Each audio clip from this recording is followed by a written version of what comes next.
What's up, guys? Welcome back to Engine25 Reviews. Today, we're going to be talking about Phil Tippett's Mad God. If you don't know, Phil Tippett is a special effects artist specializing mainly in stop motion, but he does all kinds of other stuff. He's done makeup, he's done CGI, he's done maquettes, he's worked on Star Wars, he did Jurassic Park. My guest just informed me in the pre-show he also worked on the Twilight Saga, which is news to me, so that's pretty cool. Anyway, if you like this, if you like the movie, be sure to hit that subscribe button, and let's introduce our guest.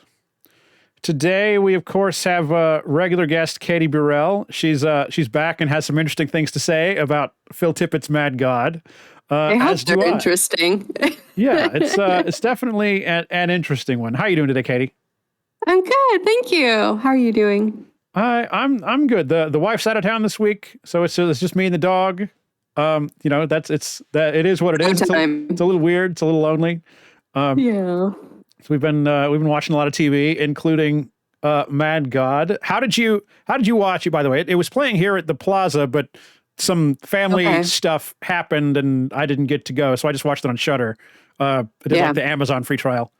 That's exactly what I did. Excellent. Yep. Yes. So, what did you know about Phil Tippett's work going into this? Literally only what you told me. Okay.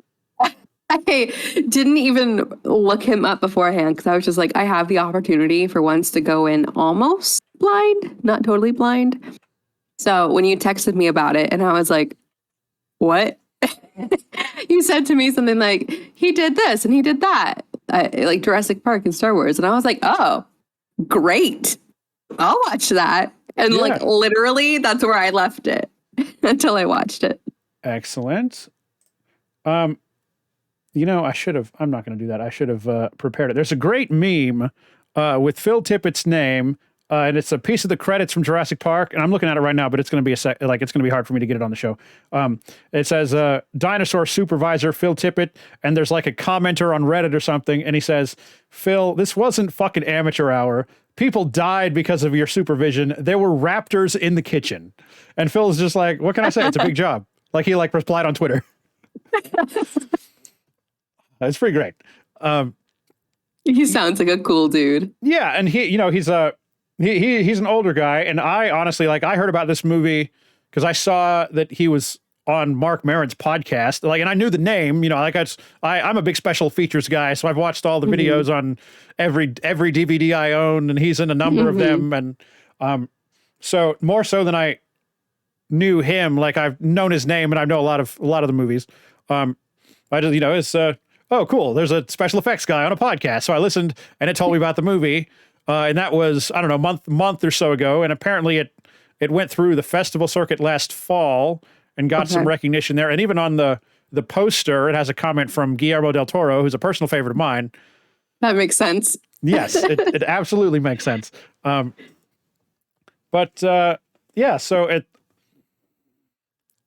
having seen the movie now, it's difficult to describe in just a few words without using words like acid trip or delirium or and maybe that's my own inability to articulate things, but it's No, I totally get it. I was thinking while I was watching it, I am just coming, for context, I'm coming off of a whirlwind of 2 weeks. So last night was the first time I actually had in about 2 weeks to actually sit down and do something for myself and just sit down and watch something. So I was thinking while I was, this one. And so I was thinking while I was on the couch watching this, I was like, wow, I'd had a little bit of wine and I was like, well, I'm really glad I didn't have more wine, or I'm really glad I'm not inebriated in any other way, because I don't think I'd be able to make it through this movie because it's already so much of a cerebral, really weird world building and then backtracking kind of situation. I was just like, man, I wouldn't be able to keep up with this if I wasn't sober. I don't know that I kept up with it anyway. Yeah. We watched it Monday night, and again, it was the wife's out of town. It was just me and the dog. My wife would not have liked this, and she would have fallen asleep or told me to turn it off 5 minutes in. But and I trying to think, and the feeling that I had right afterwards, and this is going to sound bad because I liked the movie and I did not like the movie I'm about to talk about, but it's like the weirdness of it was on like a Tom Hooper's Cats level, like, and it's and that sounds like a pretty damning thing to say, but I don't, like I'm definitely glad this movie got made. It's hard to say if I enjoyed watching it, but it was definitely very cool. There's a lot to like about it for sure. Yes. It's incredible. It absolutely is. Like I don't want to sound negative on it in case that's how I'm coming off, but it's a very unique experience that's difficult for me to describe. I completely understand because I was thinking along the same lines. I was thinking there's so much to like about it. It's such an artistic, detail-oriented, specific, clearly passionately made film. And I just didn't know how it sat with me. So I was really glad that I got to watch it last night and sit with it for 24 hours because of that very reason. I was like, well, I liked it. I appreciate it. But do I know what the hell just happened? I don't think so. Yeah. It's definitely memorable in way, like there are a lot of images from here that I'm not likely to forget soon. Yeah. And it's in that same Guillermo del Toro kind of way though. Like there's so many things about Guillermo del Toro's movies that I really like, but are like oddly like, enthralling, I guess. I don't know. I have a note here that I wrote it out before we hopped on. I said, I have no idea what happened, but it was oddly enchanting. Yeah. I couldn't look away. Yeah, exactly. That's what I was thinking. I literally had that thought while I was watching. I was like, this is weird and like really gory. And don't get me wrong, I like some gore. I like a lot of gore, actually. And I was like, but I can't look away because it's so beautifully and meticulously created. Yes. And I use the word created very specifically because I don't think it's just the way it's shot or just the production design. It's all of it put together. It's just a lot of, you used the word specific earlier. And I definitely there's a lot of really specific choices here, really intricate creature designs. And, and there's like a really odd mixture of tone. And it's like this, I almost want to say, it's violent, it's dark, it's gloomy, it's intense. And then like occasionally there's this like weird, dark levity to it that, I don't know if I was supposed to chuckle. Like I almost did it in an uncomfortable way. I would have a laugh after, it was almost like watching Chekhov in that way. Yeah. Like, I don't know if that resonates with everybody, but like Anton Chekhov or like there's like really like dark humor, Russian plays, and I just love that you brought that up because it reminds, I understand what you mean so well because when I was in college, some of the people I went to college with and, I went to college in the same place shortly before you. Yeah. So like, so in the theater department, we would go to our KCACTF theater festival and like competition every year. And every night there was a performance that was like invited to be there. And one time it was Chekhov's The Seagull. And I don't know how or why. I got nominated twice, but I never went to the festival. So it's like, okay. I recall folks talking about The Seagull afterwards. I don't know if this was the same time then because I was a junior, I think. But maybe it was, I visited, so maybe it was that, I hung around the theater department a little bit after that. I don't know, but I recall some folks talking about it. You might have heard about my faux pas then because what happened was like Chekhov has really dark humor, which is what you're alluding to with these like moments of levity in between all this like really gory and like really depressing world building and Mad God, like disturbing, right? Doll masturbating and things. And I was like, what? I was like, is that what I just think I saw? Anyway, so we were watching The Seagull at the festival. And keep in mind, I had not been drinking. I was not on anything at all. Completely sober, probably tired, but I mean, that's not a crime. And at one point in the show, I thought something that one of the lines was and how the actor delivered it was very darkly funny. And I just like laughed out loud. And the whole theater was like turned to look at me and was like, what the hell? My friends were mortified. I was sitting across the aisle from our professor, who was our like Russian theater expert, and he looked at me like a mixture of amusement and embarrassment, because I think I got it. And I think he understood that I was picking up something a little more like nuanced in it. So it was like this weird moment of like feeling really validated, but also very embarrassed. You're the only one laughing. The only one. And it wasn't like just like innocent. It was full on like from my soul, like a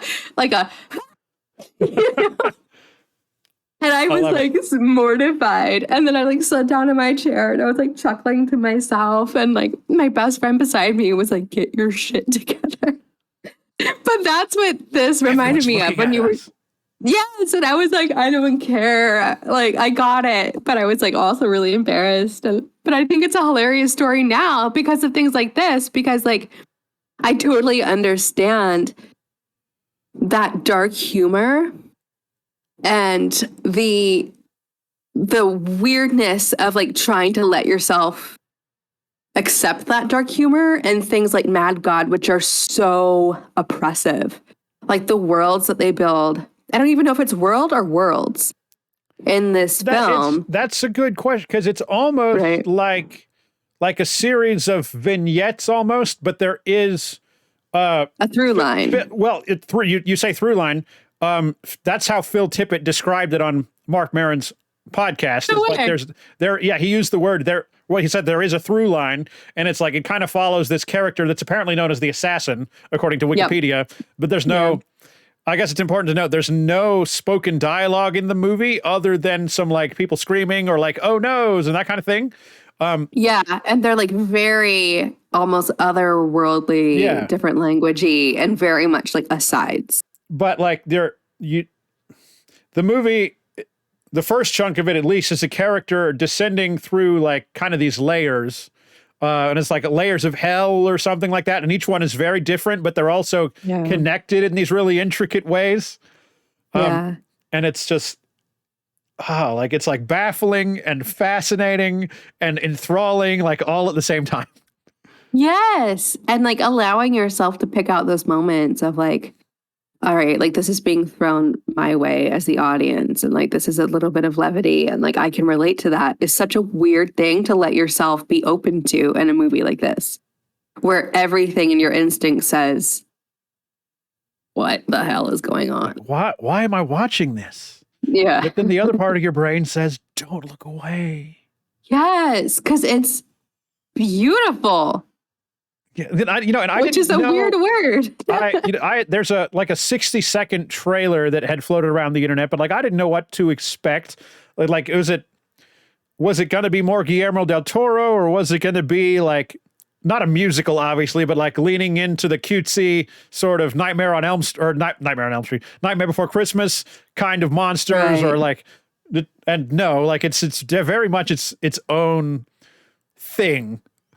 The likes of which I don't know that I've seen before, other than, like there's certainly some animation techniques that I recognize, but the big takeaway there is Phil Tippett invented a lot of those or at least modernized them from like old Harryhausen type stuff. And he created the modern method to do the same thing. I want to read off this list that I made of the things that he's done. We mentioned a few, but please. I want to bring these up just for that reason, because he absolutely did invent these. So he's like 70 right now. But just listen to this. Jurassic Park, we knew that. Indiana Jones Temple of Doom. I mean, come on. Star Wars, we knew that. Dragon Slayer. He designed the Tauntaun in Empire Strikes Back. That was his thing. I mean, come on. Dragon Slayer. Oh yeah, Dragon Slayer. New Moon through Twilight Breaking Dawn Part 2 and RoboCop, and that's not even all of them. RoboCop 2, he did he did a few, I think. A lot of the stop motion characters in those movies. 2 and 3, yeah. No, 1, 2, and 3. He did all of them. Anyway, yeah. So like he's what the a one. Career. Like he's the guy. You know what I mean? He would know. And I guess it's before we move on to spoilers, like it, even as much as there is anything in this movie to spoil, like it's so difficult to describe almost that it's. But he began working on this movie in the early 90s. Mm-hmm. You know, like as they were developing Jurassic Park, I think he did his first he shot his first few seconds of Mad God, and apparently some small piece of that ended up in the movie. So he's been working on this movie for 30 years. Yeah. You know, and it's, you know, he did it on his own time, on his own budget, and eventually, he went to Shudder because he needed a distributor, but you know, it's his passion project he's done on his week, you know, like we all do. We all have the day job, and you know, coincidentally his day job is doing something very similar, but this was his passion project he was doing on the weekends for literally decades, and now he got to share it with us, and I'm so glad he did. I feel like that's such an achievement in itself. You know, like I don't think the only other thing I can think of that kind of compares to that would be Boyhood. Do you remember Boyhood? Richard Linklater's Yes, Boyhood. they filmed it for like 13 years or something with the same kid. Something like that. Yeah, and the same kid, the same actors, Patricia Arquette and oh my God, why am I Ethan Hawke, right? Is that who I'm thinking of? Not Ethan Hawke. Who's the guy that was just in Moon Knight? Yeah. Thank you. I was like, I can't be going crazy. That is his name. I don't know why I thought it wasn't. I was like, did I just say the skateboarder's name? No, Ethan Hawke. Yeah. So he retained the whole cast, and like they would shoot a little bit like once a year or something like that. And that's the only other thing I can think of that kind of compares to the longevity of consistency in making a piece of cinema. But of course, this stretches much further than Boyhood did. And I can't believe that we're talking about Mad God and Boyhood in the same sentence. You know, I brought up Cats the other day, and that movie is a fucking disaster. So, you know, it's eclectic and it's weird. And I loved it so much, Katy. Like I totally understand. And I wouldn't have watched this or maybe even known about it if you hadn't told me, which I think is the best part, you know, because getting to talk with people about cinema and our interests in it and knowing a little bit about everything, not that I do, but, you know, you dip your hand into different pots. And so getting to like digest this, and I think digest is somehow the appropriate word. There's some stuff that gets digested in this movie. Yeah. Yeah.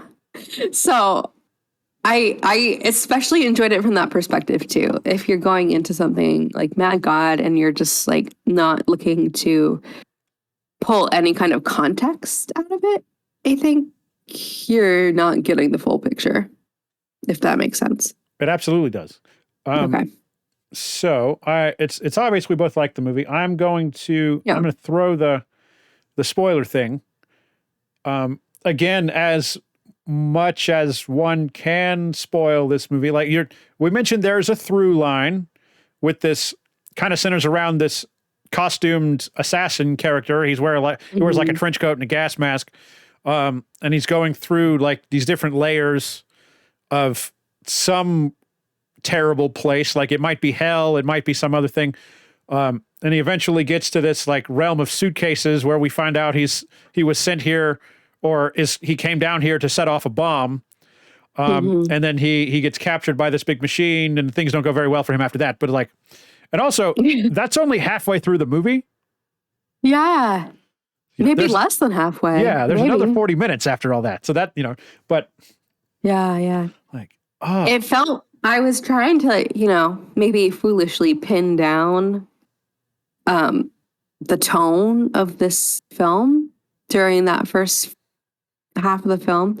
And I was like, okay, I get it. It's a heist. It's like a creepy sci-fi noir heist. I get it. And then that was all thrown out the window. Yeah, it takes a turn, and then the second half is completely different. And there's, turns out there's one human character, or I'm sorry, a character played by a human actor that is not stop motion, and he's got these crazy fingernails.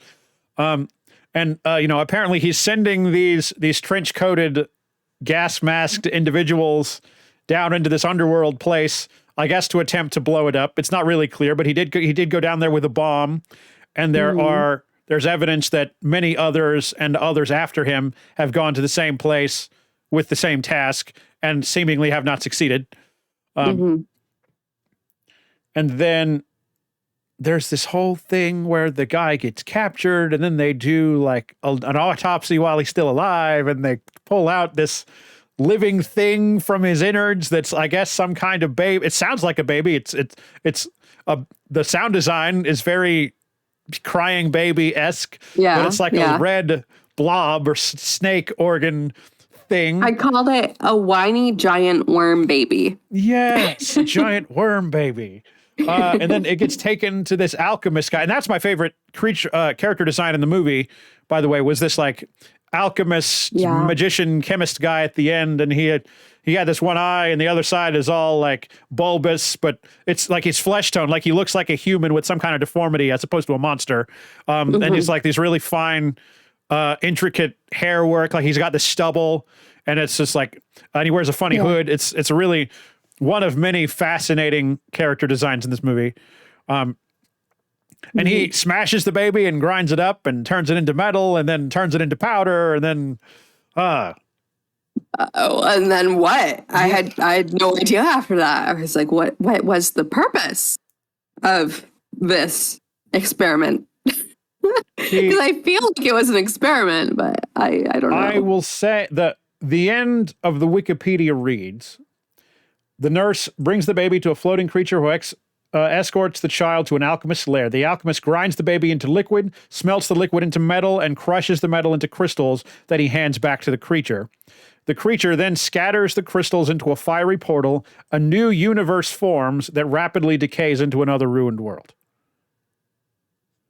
And that is some schmo like me who watched the movie and wrote some interpretation of it on Wikipedia. To be fair, this is no official documentation or synopsis, but I remember reading that because I did go to look it up after, and I was like, what? And at the very bottom of the page on Wikipedia, it said this page was updated 16 hours ago by somebody in Georgia. And I was like, that was not me.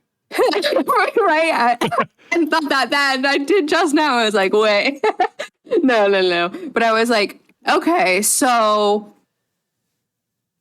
is this somebody in Georgia at a studio that knows something about this movie, which could be possible? Or what is this interpretation? Because I feel like this is a movie about interpretation, 100%.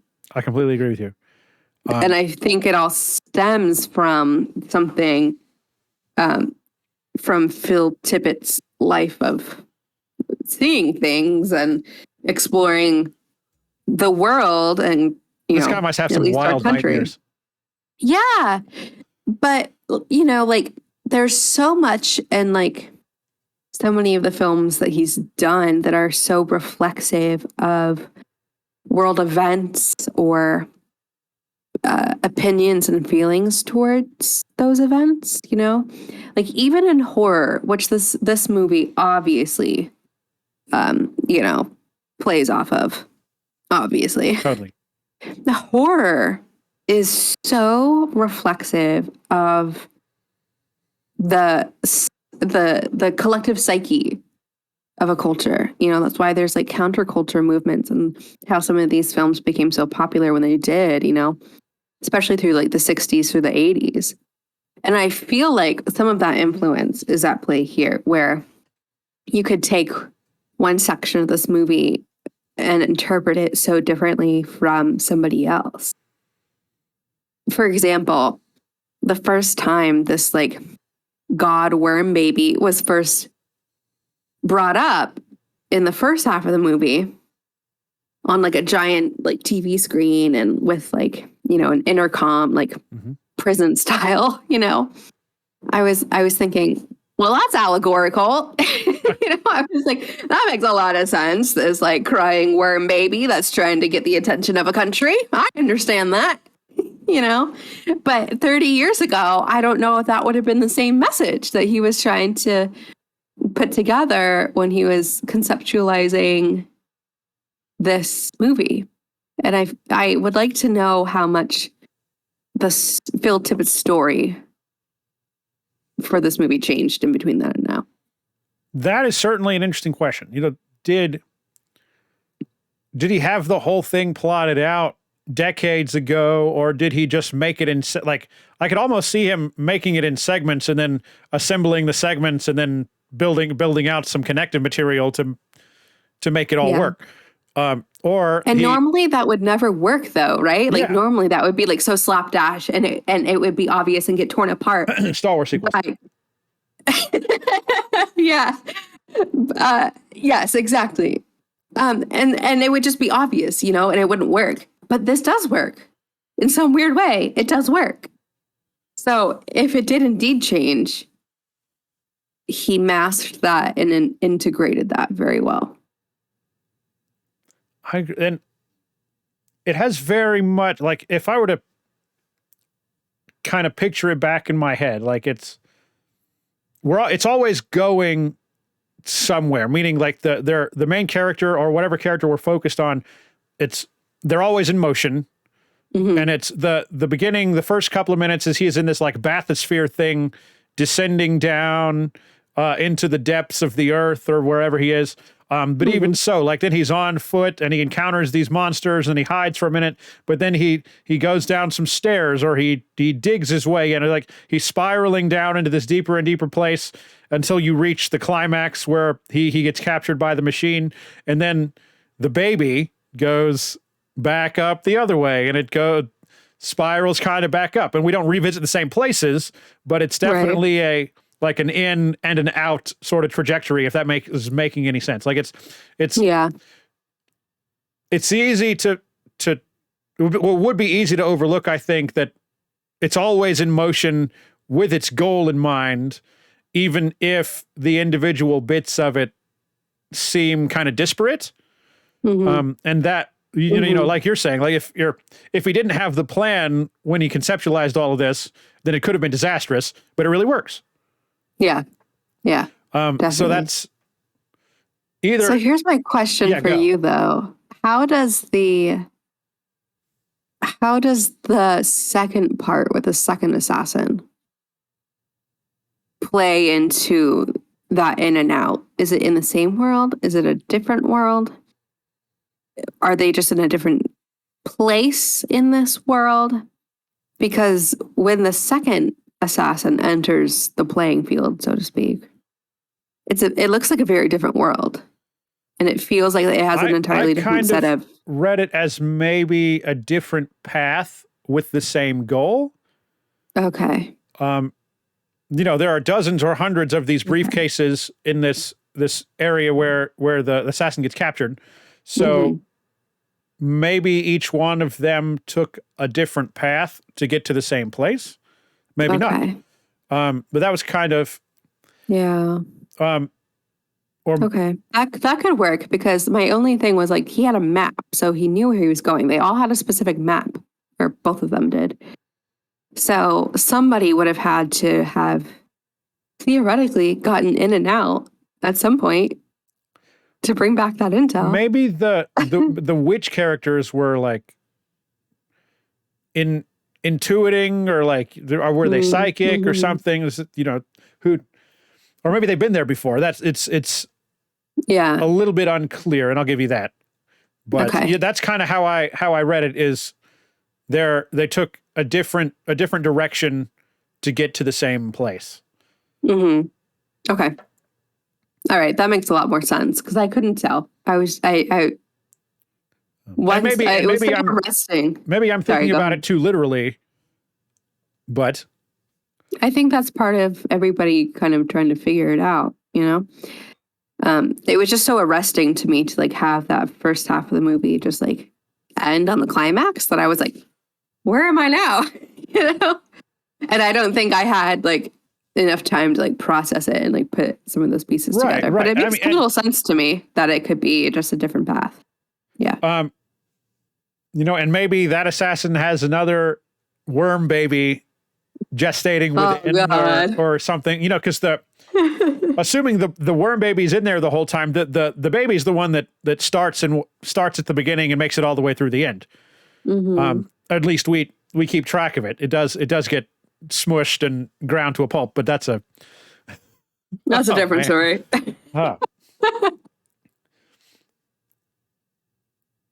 Let's talk for a minute about the creature designs here. There are a number of things that are definitely reminiscent of kind of real world stuff. Like I mentioned a doll doing some interesting things. But there are also mutants and there are like blob creatures with genitalia. And then there are some other like there's like a torso of a person, but he doesn't have a lower half. He has a tail, and then he gets chopped up by another monster with a big smiling grin and a cleaver. And yeah, there was so much to look at that was vaguely reminiscent of things that we already know, but were like totally repurposed, you know? And absolutely. I think that was, I mean, and the detail and the consistency is such a credit to Phil Tippett and his entire team, because I don't know. I mean, I can't even imagine trying to keep track of all of those like production continuity documents and things like that during production for 35 years. Like, I can't even. I've done animation once, and it was in high school, and just like documenting every frame, like it's I can't even imagine. It takes a lot of patience. I don't want to. And we made a film that was like 100 seconds long. You know what I mean? Like it was these little action figures that like get in a fight and then they go across the room and eat a sandwich. Like it was.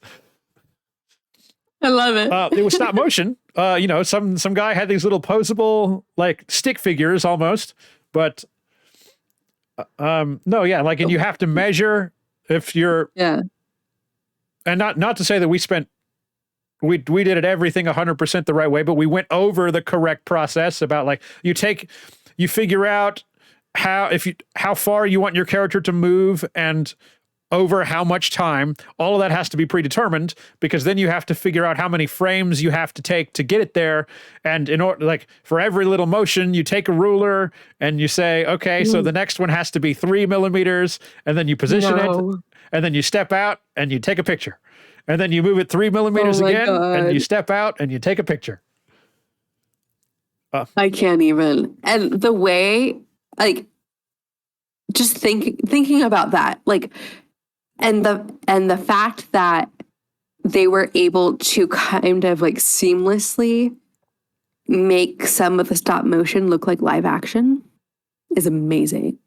Because sometimes I couldn't tell which frames were the stop motion and the live action based on the amount of detail in some of those, how much especially other like close-up stuff shots is going on. Like there are some shots of his feet that at first I suspected were live action, because it's easy enough to put a close-up camera and shoot somebody walking. Yeah. But there's stuff in the foreground that's moving in a very stop motion kind of way. So is it composited? Is it all stop motion? Right, exactly. Because sometimes they're integrated too into the same frame. I like to think, I have a very technical eye for a lot of this stuff. I'm a technician, certainly before I'm a writer or a filmmaker. So like I like to focus on the how and on the process and like how do these things get achieved? And often I feel like I can tell, okay, this is some combination of CGI and live action, or this is animatronic, or this is stop motion, or like when lighting doesn't match. Like flip through a magazine, like, and if you have an eye for how light works, like, okay, so the light on the subject, there's a light source in this picture of this model for this perfume or the whatever, and then the light on the model doesn't match the source that's implied to create the light, like, that it's that kind of thing. It can be distracting, and I pointed out to my wife, because she's usually who I'm watching things with, and she's like, "Can't you just watch the movie?" Like, it's like, no, I really can't. I really can't. Yeah, you can't turn it off. But in light of that, like, there are a lot of very interesting lighting effects, and again, things that look like stop motion happening concurrently with live action. And it's the simple solution would probably just be that they were filmed separately and then composited, but you can't, it's convincing enough that I can't be sure. And there's some like flowing liquid in the movie that's probably like, well, okay, you're making a face. There's a scene where the assassin is walking by these giant folks on electric chairs, and they're getting electrocuted, and the lightning is either CGI or like probably CGI. It didn't look hand animated like old Star Wars, but and then the next part of it is they are streaming feces. They are absolutely, can I say it? They are absolutely shitting themselves. It's just constantly. And, and it is collected. There's no other way to say it. It's collected by this giant face monster underneath who's consuming the stream of feces. And then we go downstairs, and that face monster is connected to a series of machines that process the stuff into these little poo people. And then there's armies of these poo people performing like mundane tasks. And this comes back to the like little moments of levity. Is just like these poo people keep getting run over by trucks or hit by trains or squashed by giants. And they're just doing their little poo people jobs, and they keep getting smashed. They are completely expendable. Yes, because there's millions of them. And they just remake them. Yep. Reduce, reuse, recycle. Excellent. But it's so just like it's hard to determine like what method they've used to animate or film elements within the frame. Right. Because so what's the word I'm looking for? It's so camouflaged. Yeah, and with stop motion in particular, it's difficult to blend it with other things. Like, you can cut to something that's live action, but it's hard to put something that is... It's hard to mix live action and stop motion in the same shot in a way that it is not difficult to do that with CGI, or to mix practical effects with CGI or what have you. Right, And it's, it's because stop motion stuff tends to be very small, and it has to be filmed one frame at a time, and that is very difficult to do in live action. Like for example, I used to do some music videos with a little company in Athens, a video company some friends own, and we did a scene where a character is painting, and then it becomes like the paint moves up her arm.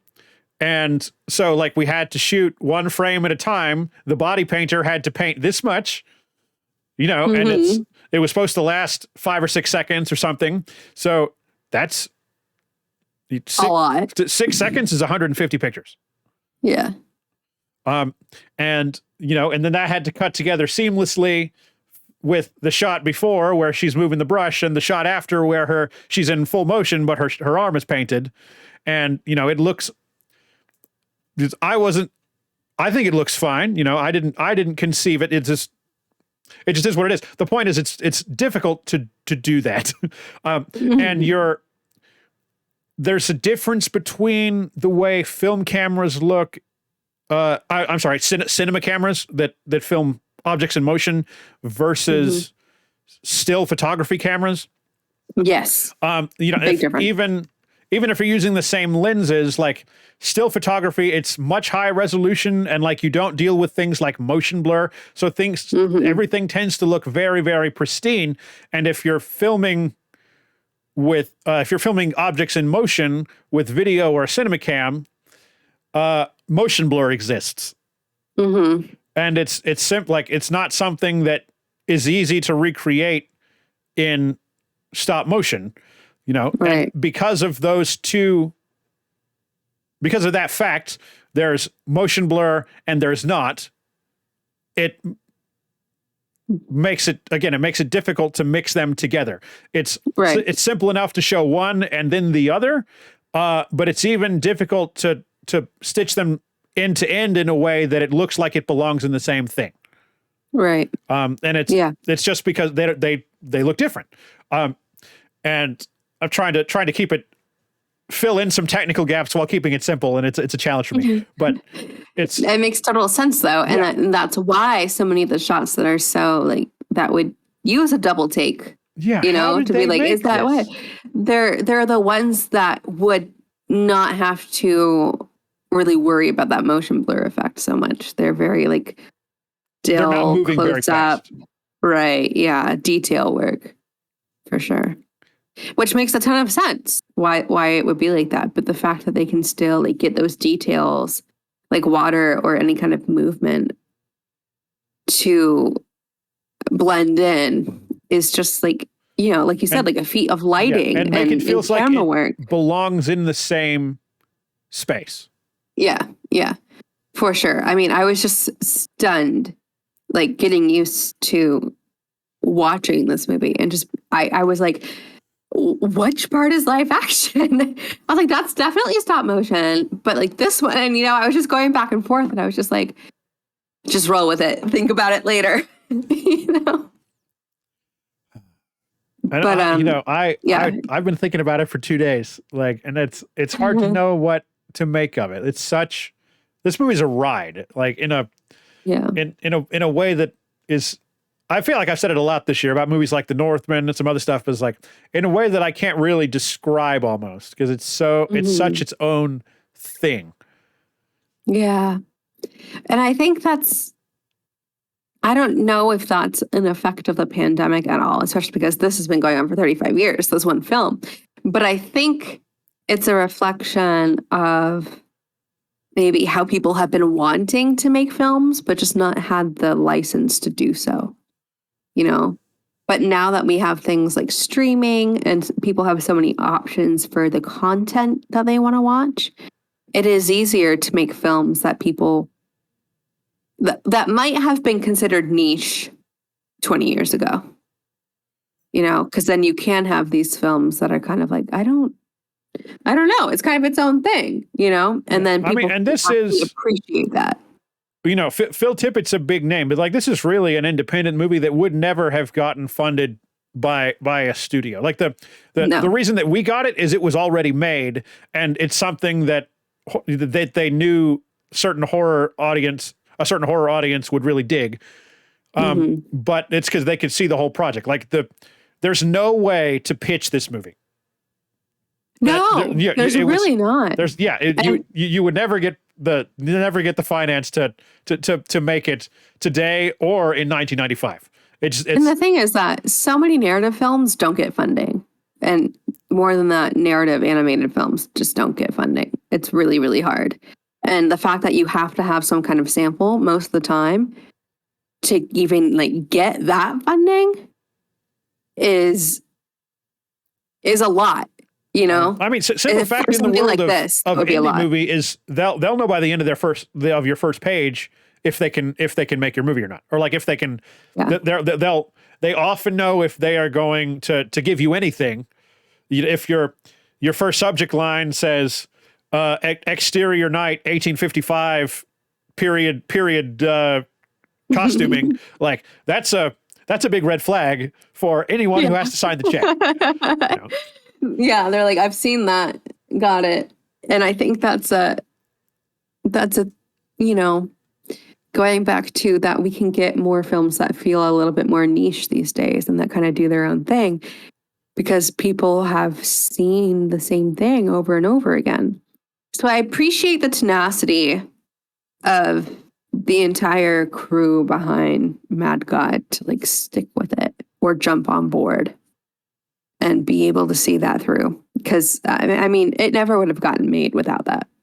Just period, blanket.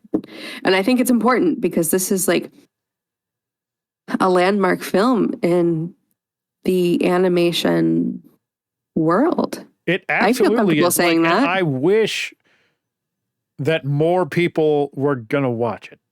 Me too. Like, it is not. Yeah. It's not a film for everybody, but if you can, like I said before, if you can contextualize it, you can really appreciate it. I agree. And then, you know, and I adore this movie. It's first of all, it's only available on Shudder. So it's like, they have found a place where people who would people who they expect to like it might stumble on it and watch it and enjoy it.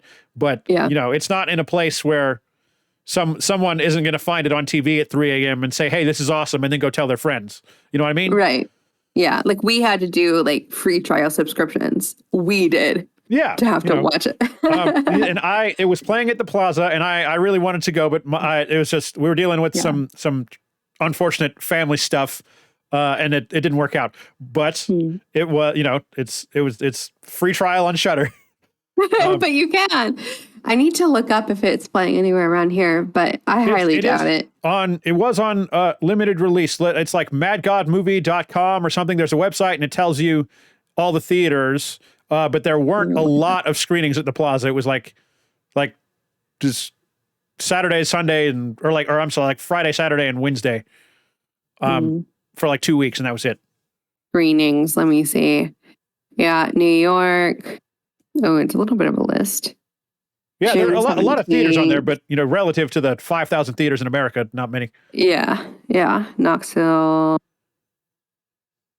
Yeah, nothing near me that I'm seeing. Hold on. Rochester, New York. That's not close enough to me, though. Boston. It is playing in Boston today. Whoops. Still a little far for me, though. Still far. Because I'm out in like the middle of nowhere, so. I think the date started on the 17th. Yeah. And then most theaters are only playing it a couple of times. Yeah. I'm still looking. There's a lot of dates. But yeah, nothing near me. Nothing close enough for me to easily go see. And the times were weird. It was like 5:30 before I get off work or 9:45, and it's downtown. Ooh. So I would have to basically stay at work an extra 3 hours. Anyway, but before we wrap up, I have one question. One that's not entirely clear to me. What do you think the title means? What or who is the Mad God? When I was watching it, I was interpreting like that weird worm baby character to be the Mad God, because we saw one that was like that. That was like this kind of overlord kind of figure. Right. And then there was the baby one, and I was trying to figure out if they were like trying to like save it or save a potential community or world, or if they were trying to use it to create something for their own means. But I was like, there's something about this creature that I think is the Mad God. But then we got more into these other characters, like the human who was sending the assassins down. The fingernails. The fingernails. But even like the doctor and the nurse. So I was like, what other forces are at play here? Like who are the other players? Because I felt like there were more strings being pulled than were like explicitly showed to us. Especially because wait another 30 years for Mad God 2. Right? Who's gonna make that? Phil's 70. I mean, unless he's gonna live to be like 110, which he could. I mean, nobody's saying he can't. But that's where my interpretation was going. But we had this very like Tower of Babylon-esque kind of opening with like the destruction of a world. Right. So I was wondering. That's how it ends too, really. Yeah. And so I was wondering how that played into that mad god theme. And then the word mad in itself has different meanings, especially Does it mean angry or crazy? Exactly. And I think it means both in this instance. But what do you think? What was your takeaway? We're kind of on the same page as you. I think it has something to do with the baby. And I do like the movie has some sort of, considering what I said before about the path down and then the path back up, and then like it begins with destruction or with a recently destroyed thing, and then it kind of wraps up with creation, but also redestruction. Like it's a cycle of some sort. Yeah. And that, whoever is overseeing the cycle could be the mad god, so it could be totally metaphorical and just doesn't appear in the film at all. Or like, I think it has something to do with that baby who seems to be the seed of the cycle. It's a crucial component of this loop that's happening. Or there could be no God, because the movie fakes us out a couple of times. We have that first overseer worm baby talking character, and then we have the actual like baby worm thing. But then we do get the fingernail guy. We get also though, like I was just thinking of this one instance, going back to the poo monsters. Of like when the assassin is like going down that path and he catches the eye of the monster beneath the people being electrocuted, who is like eating the poo. And then, but the eye of that monster like trailed down, like watching him, the assassin, for like just a few seconds. And I was like, is it sentient? Does it know? Like, is it trapped or is it watching? Is this some kind of like, like it's overlording? You bring up the image of the eye, because there's also the a little bit later when the assassin is on the table and they've stripped him of his trench coat and his gas mask, like he has one eye that's exposed and it's really bloodshot and gross looking, and it looks kind of like the eye on the big poo eating monster thing. It does, yeah. And then I was thinking even like before that, like when the movie starts, somewhere in there's like a few seconds of like an eye like looking down like the lens of a camera or like a microscope or something. Yeah. And it's like, I'm going to watch you watch this or something like that. And now that I'm thinking about it, it kind of looks like the character. Imagery. Yeah, yeah. Yeah, but it also, that eye in particular also kind of looked like the long fingernails human guy. And so now I'm reconsidering who the mad god is again, so it all kind of like plays on itself. And so that's why it's so hard to like answer, even like really assess what happened in this film.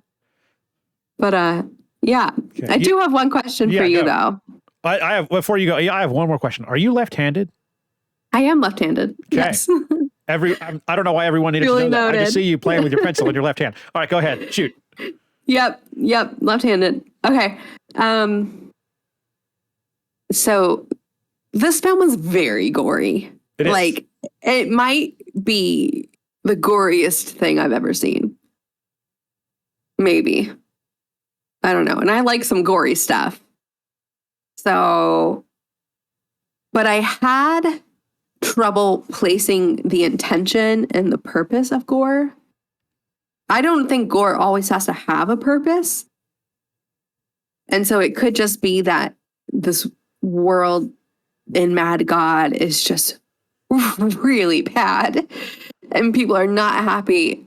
But so much of the gore is just like, I don't want to say conjured, but it's things that you would never find in like everyday life, things that we can like identify with. Like we can say like, going into something like Game of Thrones. People thought Game of Thrones was really gory at one point, you know?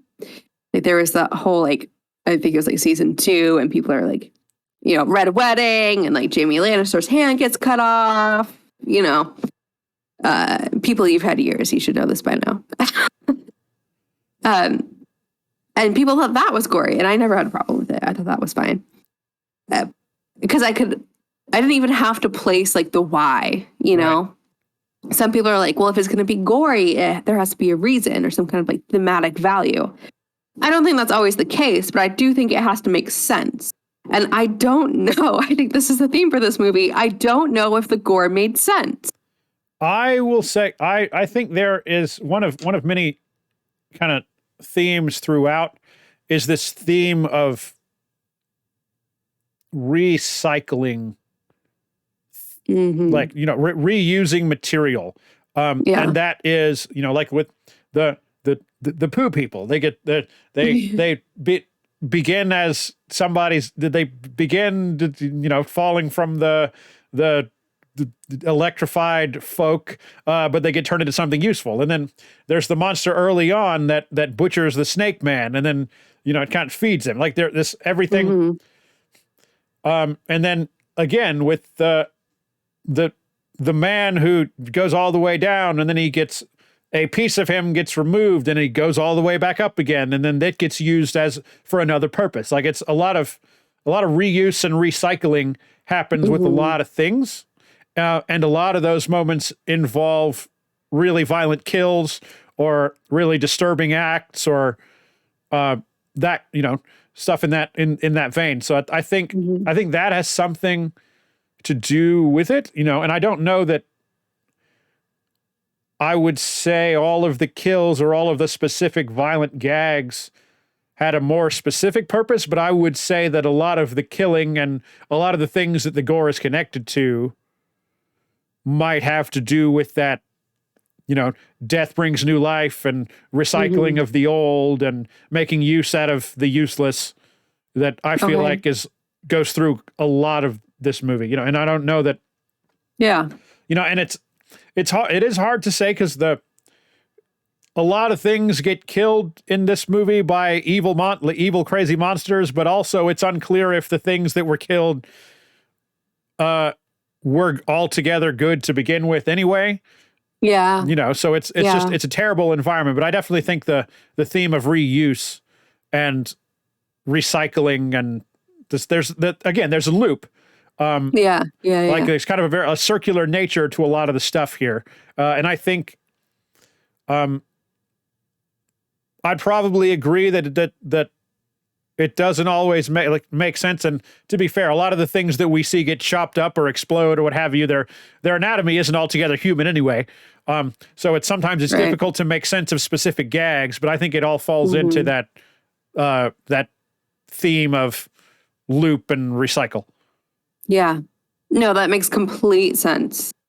There's so much going on in this film. I agree. And generally I am one to say that if you're trying to make a smart horror film, like you get one chance at each gag. Like you get one blood gag and you get one jump scare and you get this, like, you know, like look at the movie Alien and you know, it's terrifying. There's only one really violent gag in the whole movie and it's a doozy. You know, it's a moment that changed cinema for the rest of forever. But you know, there's really only one scene that has blood in it, and the rest of the movie is very scary, but it doesn't reuse the same gag again. But Mad God is an exception to that rule. Yes, and I think that's why it's not even with just the gore or, you know, the theme of recycling, but so many things are reused again and again. Like even with the assassin, the first one being captured and killed and autopsied. Yeah, and they take and then there's another one. Yeah, and he gets replaced. Yeah. There's as much as with that like reusing thing that you were talking about, the same thing with replacement and reusing the gags too. Even like there's just so much to like try and keep up with that sometimes you don't even notice that it's the same thing again, because you're just trying to adjust to a new set of I don't want to say exposition, but like a new set of constraints. Everything you've seen is the most disturbing thing you've ever seen until the next thing you see. Exactly. Yeah. And it's something that I never thought I would say I liked. I was watching this and I was like, do I like this? I'm just like, I think so. I think I do. And I feel like for somebody like Phil Tippett with his filmography and having watched the film, I feel like that's something that he would want people to take away from it. Be like, I don't know why I liked it. I don't know if I can actually articulate it, but I'll have a conversation about it because I liked it. Right. You know, and having listened to him talk about it relatively recently, it was a month or so ago, but like, he's an old guy and he's been around the block and he's done quite a few movies, and he has a very like take away from it what you will kind of attitude about it. And you know, honestly, I think that's really healthy. It's, you know, I've made some bad movies and I don't care. I had a great time making them, you know, so I wouldn't trade those experiences. So it is what it is. Yeah, and you can't put out something like this and not expect people to take away different things, because it is very poetic, and that is the nature of poetry, is to like take away what you take away. And any great artist won't tell you what their intention was. You either get it or you don't. Right. That reminds me of something that, ironically, that Taika Waititi said the other day. Please. And he was on Stephen Colbert and talking about the new Thor movie, which Very I don't excited, know how this. Me too. I don't know how I wove this into our conversation, but Taika was, you know, they obviously had the mythology aspect to it, and like you had said earlier, The Northman came out not too long ago, and that's kind of its own thing. And so Stephen Colbert was asking him like, so like we have The Northman that just came out, like how much, you know, mythology did you like put into it? And Taika's answer, you know, he did concede that he took some stuff from the mythology, but like the crazy stuff, you know, and he was like, it's just good fun. You know, that's what he said about Thor. He's like, it's just good fun. Like, we're not like coming in with any like, you know, like mythology agenda, or, you know, basically is what he was saying. He was like, it's just fun. And so like people can take away what's fun from it, you know? Absolutely.